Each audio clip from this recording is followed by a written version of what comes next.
Freshman Knights. So we are embarking on a new short story today. As you worked throughout the week, one of your tasks was to complete a vocabulary preview. That really was activity 1.11. So we didn't skip an activity, you just did it in a different way. And that activity, working with those vocabulary words, was designed, one, to help you kind of understand some of the vocabulary and diction that we're going to read in the story, but also to help you make some predictions about what this story is going to tell us. So you may have guessed that this story is about soldiers or war, and you may even have figured out that this was about the Civil War. So let's go ahead today then and get started with activity 1.12. This story is going to be told in 3 parts. So we're going to get a part 1, part 2, and part 3. And 1.12 is just the first part. So this will take us several activities to get through and all the way into next week.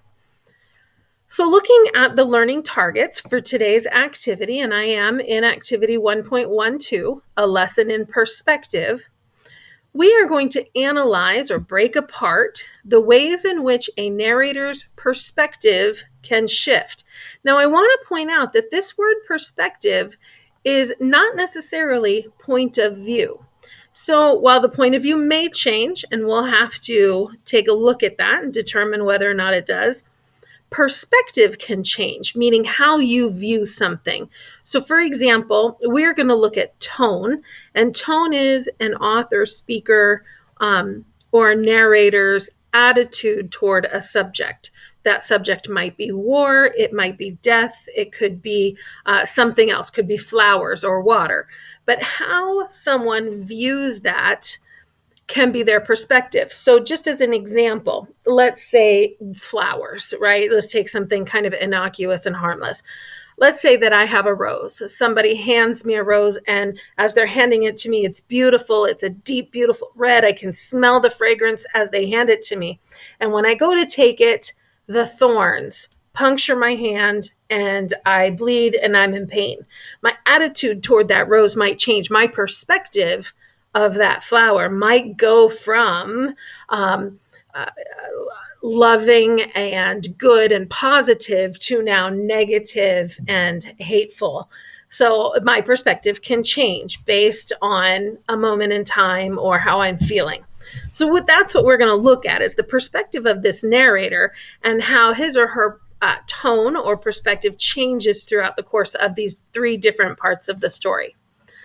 So to do this, we're going to use telling details. So continuing our analysis of all of the different details to gain insights into the main character's traits and state of mind. So state of mind is something that we've been analyzing through several of our previous stories, and we're going to continue that. And traits, what is that person like? What is their personality? What is their, what is their whole being like? So in order to analyze and use these telling details to gain these insights, we will read the first part of the short story and analyze how the author uses shifts in tone. So shifts in tone and perspective to create a desired effect. And remember, a desired effect is what is the reaction of the audience? What is it we want to do or make our audience feel? All right, so learning strategies, we're going to reread. So as we answer questions, we're going to come back and reread some parts. We're going to skim and scan for certain types of evidence as well. Okay, so just as in previous activities, let's look at the opening writing prompt. Read part 1 of an occurrence at Owl Creek Bridge and think of the narrator as being physically present in the setting. Okay, so think about him standing there and experiencing his setting, what is around him. So question 1 asks, where is the narrator positioned as he or she portrays the scene in each of the first 7 paragraphs? So physically, where is this person? Is the narrator moving around, or staying in one place. Then, just as before in other activities, it wants the evidence. Springboard is asking us not just to make a conclusion about where the narrator is, but also what are the pieces of evidence that we can pull from the text that helped us make that conclusion. And we are going to underline them or make notes in the margin of your paper textbook or somehow in your digital textbook. There will be opportunities for that. You can put little post-it notes as you go. Basically, you click on a word or a phrase and you click on sticky note. And that will allow you to put a note in your digital text. Okay, so as with Red Fox Fur Coat, understanding a little context about the author can help us understand theme or different points about the story. So let's go ahead and we're going to read through this together. Take a look at a couple of the words in here. We're going to read 1 or 2 paragraphs together, and then you will read the rest of the first part of the story on your own. We'll talk about the questions before we end our video. All right, let's look at about the author. Ambrose Bierce, who lived from 1842 through 1914, was a journalist, poet, novelist, and short story writer. He began his career in journalism as a teenager by working as an apprentice on a small abolitionist newspaper. So this word abolitionist, I do want to define. It is important to understanding the author and where he's coming from. So abolitionist, I had to click on it and then click to find. It underlined it, so I go back. A person who favors the abolition of some law, institution, or custom. A person who favors the abolition of any institution, especially Negro slavery. Most of the time when we see this word abolitionist, it is in the context of slavery.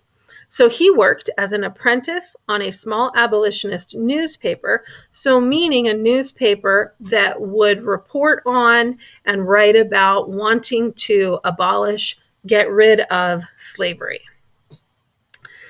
Continuing on, then he enlisted in the Union Army's 9th Indiana Infantry. So again, here's some more context for the fact that he was against slavery. In 1861, at the outset of the American Civil War, so he lived during the time of the Civil War. During his service as a soldier, he witnessed some of the Civil War's deadliest battles and nearly died himself after sustaining a serious head injury. Many of Bierce's short stories reflect the brutality of war and undermine romantic notions about its glories. However, Bierce wrote about other topics as well, including politics and crime. After the American Civil War, he settled in San Francisco for a time and resumed his journalism career, becoming well known for his witty and sarcastic writing style.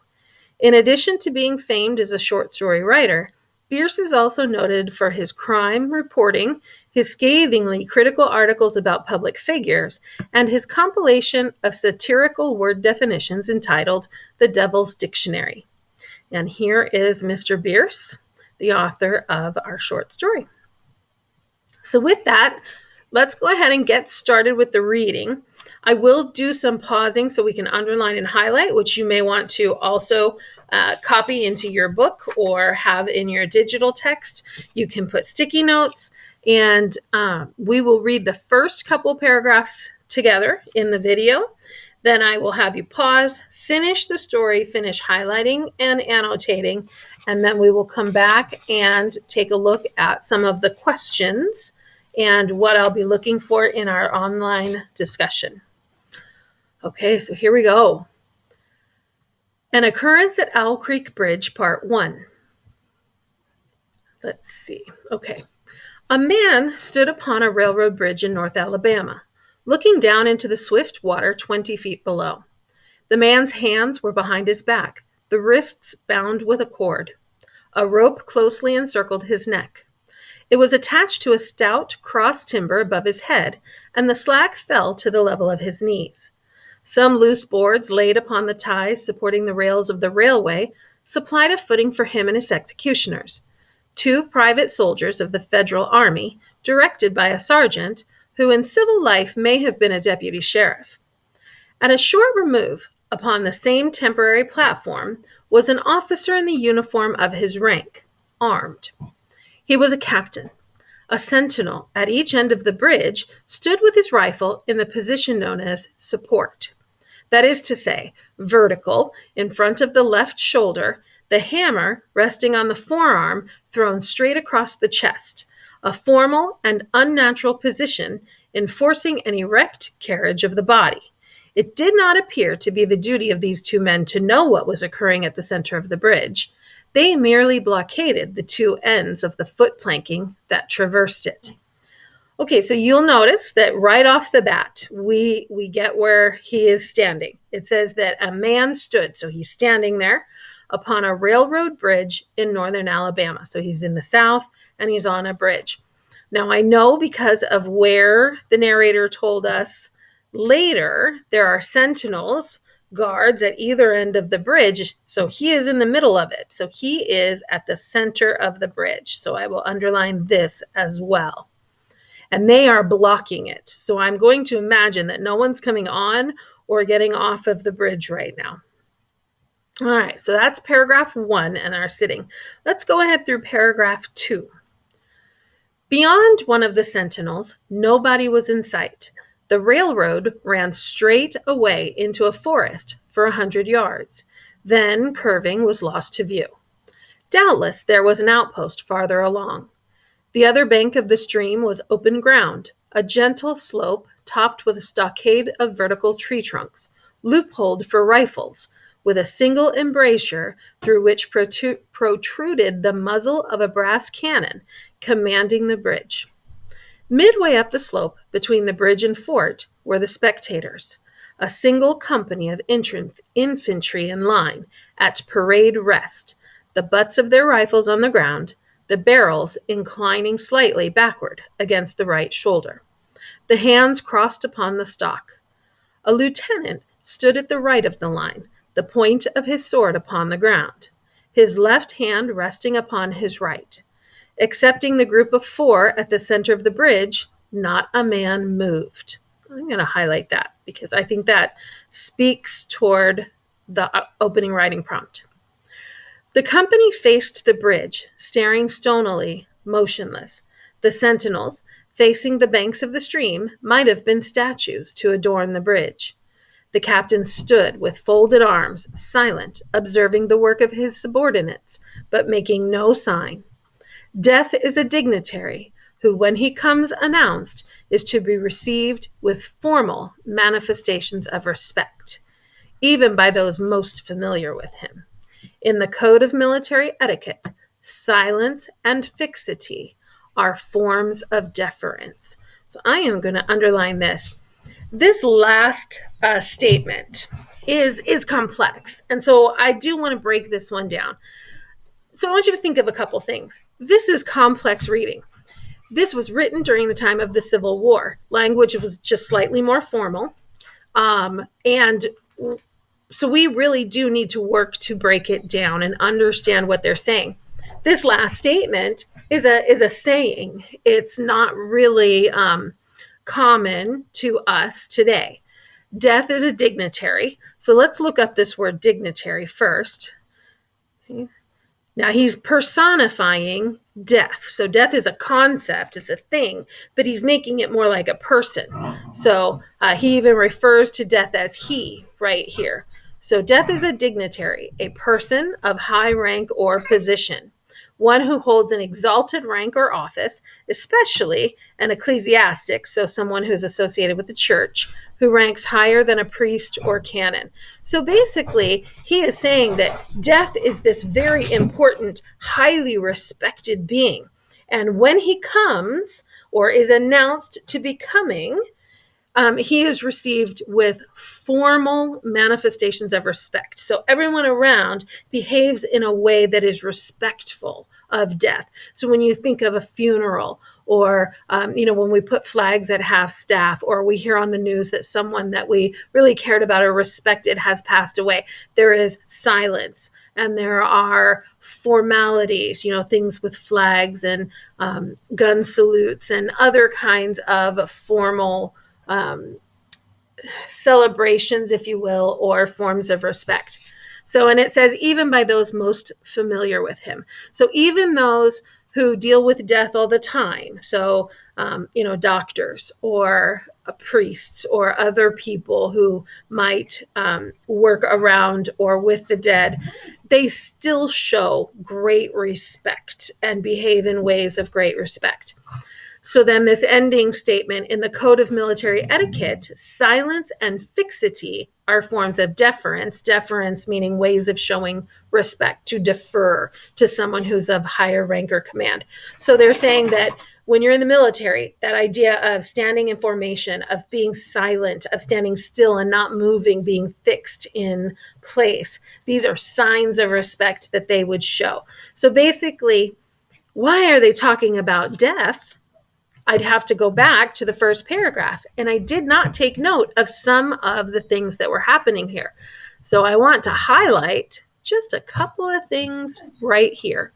So the man's hands were behind his back, the wrists bound with a cord, and a rope was around his neck. Okay. There was a cross timber, so wood that is in the form of an X above his head, and that rope was attached to it. Okay. So he is standing on a loose board that is over water, over on this bridge, in the middle of this bridge. So we can assume if he has a rope around his neck and he is bound with his hands behind his back and he is standing over water on a bridge, something is happening that might have to do with death. So down here, they're talking a lot about this respect and this quietness in the setting of death. Now, this quiet is part of the setting. Nobody was in sight except the infantry. So this is all part of the setting, right? There's probably an outpost somewhere. There is water down below. He can see the weapons and the spectators, the infantrymen, but they're all standing still. And no one is causing any commotion. This is an important piece. I underlined this phrase here, not a man moved. Of all the men who are here, I think that does include our narrator and our speaker, right? So in the opening writing prompt, it asked us, is the narrator moving around or staying in one place? And I think that is some evidence we could come back to prove that he is not moving, that he is stationary. All right, so I'm just going to go on to this very next statement because it is more evidence to support what I just said. So the man who was engaged in being hanged was about 35 years of age. Okay, so I'm just going to highlight that as one of his characteristics. So at this point, I am going to let you continue your reading. Again, you can go up here and play the audio if that's what you wish to do, or you can read it to yourself. Go ahead and finish the reading, underlining any other indications of setting, where he's at, whether or not he is moving, and what is in the environment around him.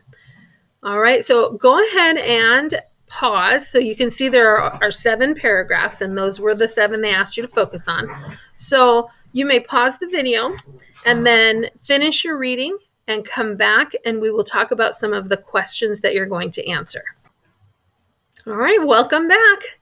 Okay, so let's take a look first at the making observations. So this is where you're going to type in some of the things that you recall from your reading and some of the evidence, maybe some of the details, those telling details that helped you understand that.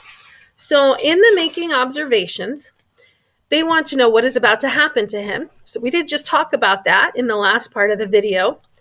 And then secondly, what do you know about him so far? Now, I stopped reading just at about that point, right? So it began to say, one, that he was about to be hanged, or he was engaged in the process of being hanged. And that same sentence in paragraph 3 said he was 35 years old. It did go on to give some more details about him. So you'll want to put those in this box. And I will just point out that you no longer have to press save. All you have to do is click outside the box so that the box closes with your information. All right. Then down under returning to the text, this is where we're going to reread and skim and scan. It says, return to the text as you respond to the following questions. Use evidence from the text. Now, I know some of you are working in your physical books, and I cannot come back and check them.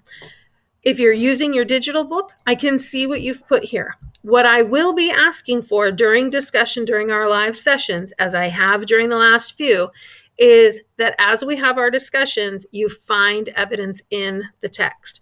So you do need to have some answers to these questions, and that will help us have our discussion. At the end of each of our live sessions, I will ask you to put something in the chat to show me that you have done some of these questions. And it'll be a random question that I pick or one that I think is really important to the discussion.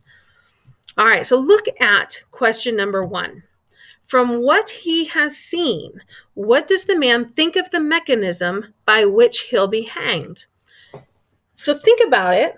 I read about how it is a wooden cross above him and that the rope is there. Talks about the slack of the rope and that it's over water. He's really looking carefully at the details of his environment, at the setting.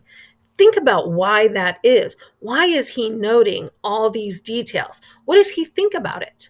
Is it strong? Is it going to hold him? Is it not? Is he absolutely going to die when he is hung because it's that strong? Or is there something else that could happen here? Look at number 2. In paragraph 4, how does the narrator describe the stream? So thinking about the water down below, why is he looking at it so carefully? What has caught his eye about it? So what does the man think about the stream?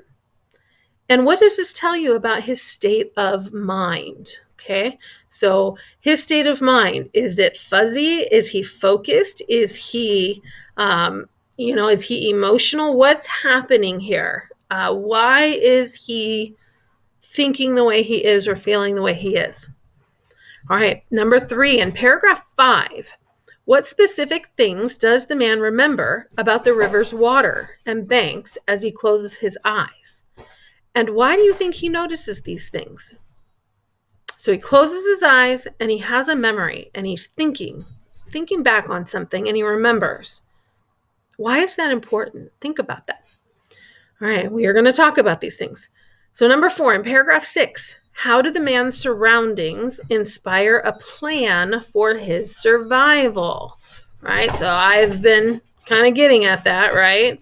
So how do his surroundings, how does the setting that he's been looking at so closely inspire a plan? So what is it that he sees that helps formulate a plan? Okay. All right. Now, appreciating the author's craft. This is when we get down to the analysis of how the author is putting the story together in order to lead you as an audience to a particular effect, a particular way of feeling or seeing. So let's look at these.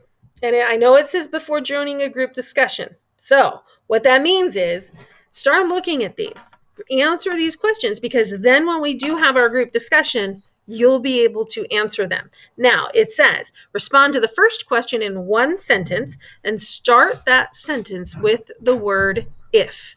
So how would the story be different if the man were blindfolded? So when I answer this question, I'm going to start with the word if. If, and then I'm going to continue, right? If the